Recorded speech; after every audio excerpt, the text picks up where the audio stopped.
नमस्कार सर्वांचं परत एकदा सवेरा लाईव्ह इंडिया न्यूज चॅनलमध्ये हार्दिक स्वागत. कापडणे गावातून रानमांजर रेस्क्यू. भेदरलेल्या पिलाला पकडून सोडले नैसर्गिक अधिवासात. कापडणेतील एका घराच्या जिन्याखाली भेदरलेल्या अवस्थेत गेल्या 2 दिवसापासून लपून बसलेल्या रानमांजरीला वॉर फाउंडेशनच्या तरुणांनी रेस्क्यू करीत नैसर्गिक अधिवासात सोडले. महादेववाडीतील एका घराच्या जिन्याखाली 2 दिवसापासून रानमांजर भेदरलेल्या स्थितीत बसलेली होती.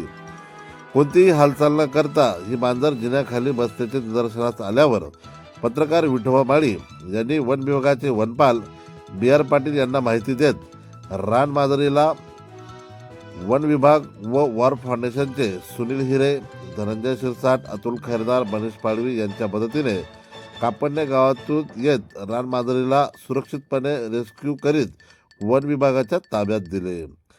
वन्यजीवन संरक्षण कायद्यानुसार रानमांजर ही संरक्षित प्रजात आहे. तिला मारणे अथवा इजा करणे कायद्यानुसार गुन्हा असल्याची माहिती वॉर फाउंडेशनच्या वतीने देण्यात आली. आज दिनांक 24 डिसेंबर 2025 रोजी धुळे तालुक्यातील कापडणे गावात रानमांजर आढळून आले असल्यास तात्काळ वॉर फाउंडेशनला संपर्क झाल्यानंतर आम्ही तात्काळ कापडणे गावात धाव घेऊन ती रानमांजर रात्रीपासून एका घरात होती, त्या संदर्भात आम्ही तिला लगेच रेस्क्यू करण्याचं काम आज केलं आहे. आणि येत्या साधारण बछडे हे 3-4 महिन्याचे असून आम्ही त्याला आता फॉरेस्ट डिपार्टमेंटच्या इथे सोडून देऊ, रिलीज करण्यात येईल त्याला.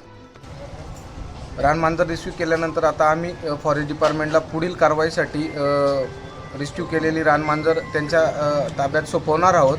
आणि मी सुनील हिरे, धनंजय शिरसाट, अतुल खैरनार, मनीष पाडवी, वॉर फाउंडेशनकडून हे कार्य नेहमी करत असतो.